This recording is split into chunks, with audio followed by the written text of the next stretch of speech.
Who Nick Agnelli is a guy who wants to be the best at not just a few things, everything. That is what separates Agnelli Enterprise. I was obese my whole life. I didn't really have innate skills. When I was done with football my senior year of high school, I decided that I wanted to change my health and my life. I told it to my mom one night. Once I don't have the excuse of being an offensive lineman and being overweight in that sense, I'm not going to college for this, I'm gonna lose this weight. And she said to me, just so chill and so genuine, she goes, I believe in you, honey, you can. Just someone genuinely backing you is just the little flick of momentum you need to say, ooh, maybe they're right. I remember the first time I saw my abs and the first time I saw my collarbones my entire life. Like, this is something I genuinely thought was impossible, and I just proved to myself that anything is possible, you just have to work there. I had this innate sense of business. I mean, I always like selling things and flipping things. What's the field at our age group that is by far not touched, not tapped into, not looked into? None of that, it's the trades. I saw this as an amazing opportunity that, okay, if I take my business sense and my innate heart and inspiration, communication and empathy, and I learn and train from someone who's very hard, and that person that I end up getting led from and taught from was my father. My father was in the trade since he was 19 or 20. He started in Fort Lauderdale. In the 90s, he got licensed in his early 30s as a general contractor in the state of Florida.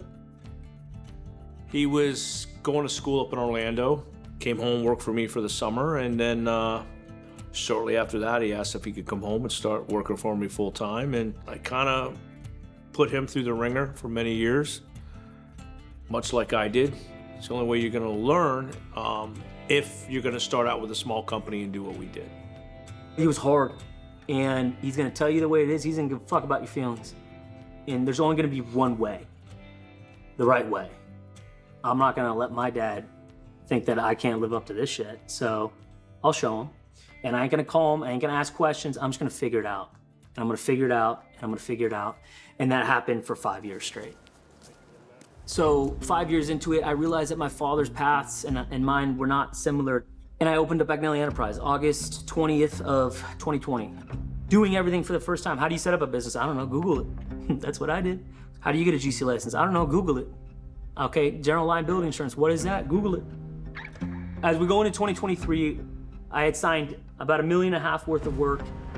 3 guys in the field working very hands-on with myself being on site every day. I feel like I'm starting to get some momentum. In the end of June, my wife and I realized that we were having a baby. This is the American dream. I got the beautiful wife, a baby on the way, I'm in my late 20s, I got a business, I have employees.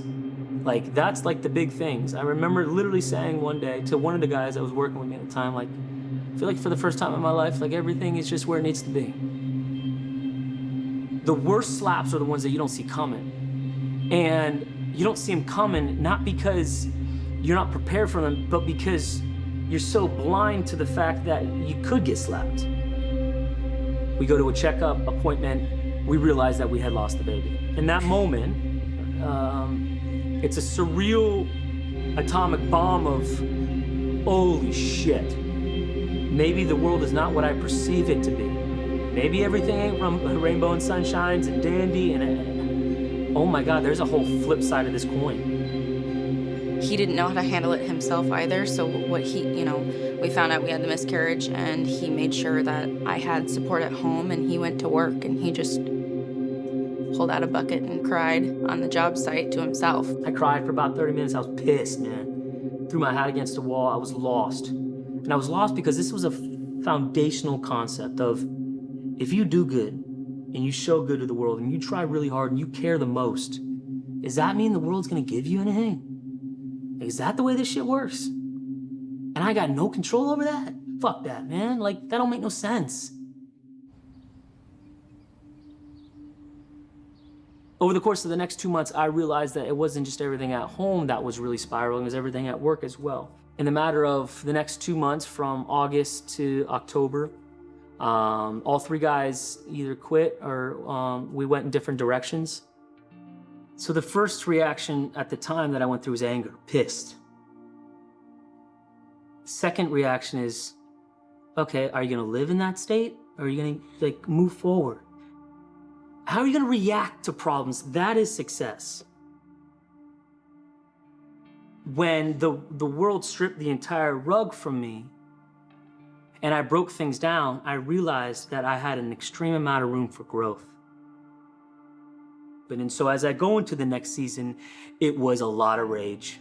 Also, I need an objective win. Okay, now I need to pass this test. I need a license to stand on. I need to tell the world that you could smack me and I'm gonna come back to you with a piece of paper and say, watch me. Florida's general contracting test actually just got named the hardest in the world to get. I studied crazy amount. You have 4 hours to take it.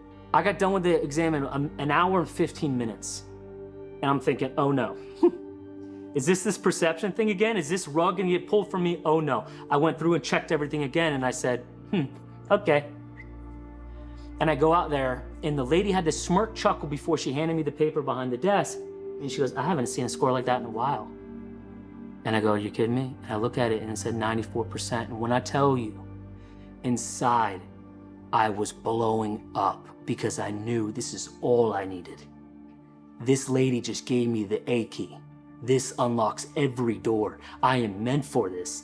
I just showed the world that you could knock me down to nothing, strip everything, pull the fucking carpet, sideways ass shit out of nowhere.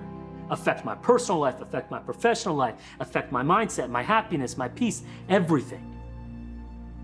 And I'ma still fight. And with that, I'ma still win. And I start out the next year and there is this change. And in 3 weeks, I sold $1.5 million worth of work. And then I said, okay, the world's playing ball now. Well, after 4 months of a little bit of PTSD and not believing in myself and having to continue to work on that confidence, I put on an Indeed ad thanks to my wife because I had no other resources or people that I could talk to for possibly hiring someone. Scared as shit, I still did that Indeed ad. My now partner and CFO Chief Field Officer, David Salazar, I met that next day. I don't remember the whole thing, but I remember saying like, if you're lazy, don't come, right? We were very similar. Like he would handle things the same way that I would handle them. So there was a level of respect from my end because it's very hard for you to do what I do, but the other guy on the person on the other end doesn't know what the hell they're talking about. So then you're like, okay, so you know what I mean?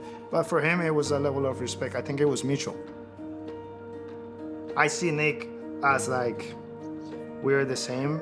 And if I'm gonna do this together, if I had another me, it's like the great things that we could accomplish. So I saw it as that, yes, I can do it by myself. Yes, he can do it by himself, but when you have somebody that wants the same things, works as hard as you do, that's just like a force to be reckoned with. Like, so it's just that, you know, like what I saw here is not like, oh, here's an opportunity, no, I just like, this guy's doing exactly the same thing that I want to do, and fuck, what we could accomplish together if we can help each other out, you know?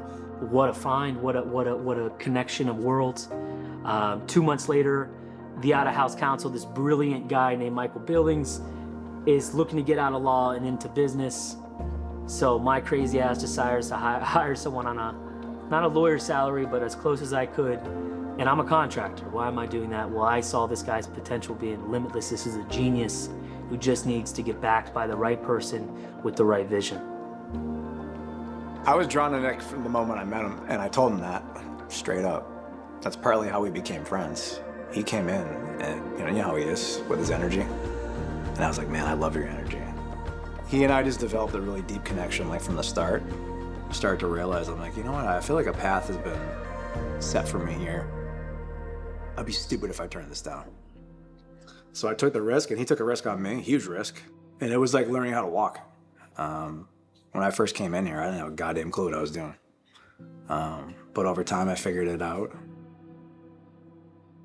So when I initially started Agnelli Enterprise, the goal was to become a luxury contractor, right? Vision is never clear when you first start. Vision is clear as you continue to walk.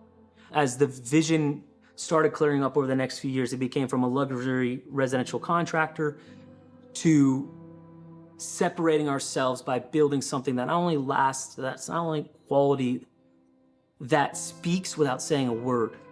Art. Art is so intriguing to me, whether it's video, whether it's music, whether it's physical canvas, whatever it is. Because it tells an entire story without saying a word. What if I could do that with someone's home?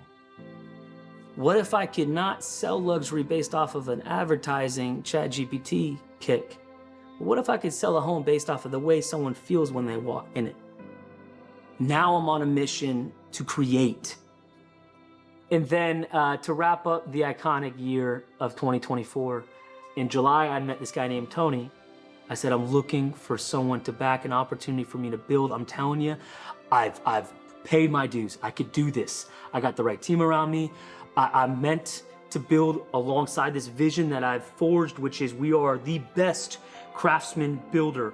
We are the Hermes bags of residential real estate.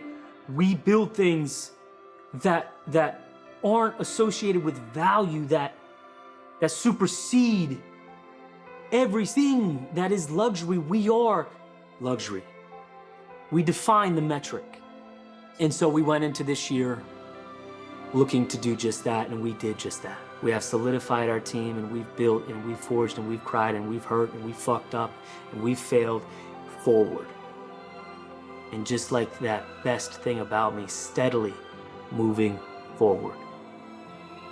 The culture that Nick is building is not just about getting the job done, it's building a family, letting you know you're an important part of something. When you mention Agnelli, you want to come to work. You want to, regardless of what the day is going to be, you want to come and be a part of something special, something that's growing, something that, in a few years you're going to say, man, I was glad I was at the beginning stage of this, to see what's going to happen. So it's kind of hard to put in words sometimes, but it's a great thing. Agnelli Enterprise is a one-of-one company. We are made for a one-of-one person. We're not going to appeal to the masses. Every project we do, we say it every time, is the best project we've ever done. That is what separates Agnelli Enterprise and who we are today, which is we are the best one-of-one builder because no one cares more about this story, home project than us. We have the highest intent and the highest expectations and the highest quality because no one cares more than me with what we deliver to you, because what we deliver to you is not just physical. What we deliver to you is a manuscript for your future, the way you live, your day-to-day, the memories, the parties, the lifestyle. I get the warmest feeling in the world seeing someone that we deliver our work to walk our work and just feel like so cared about. And they can't point out the million little things that makes them feel that way, but what's that reaction when we get chills when we see something? That innate subconscious reaction. That's a million little intentions, that's all that is.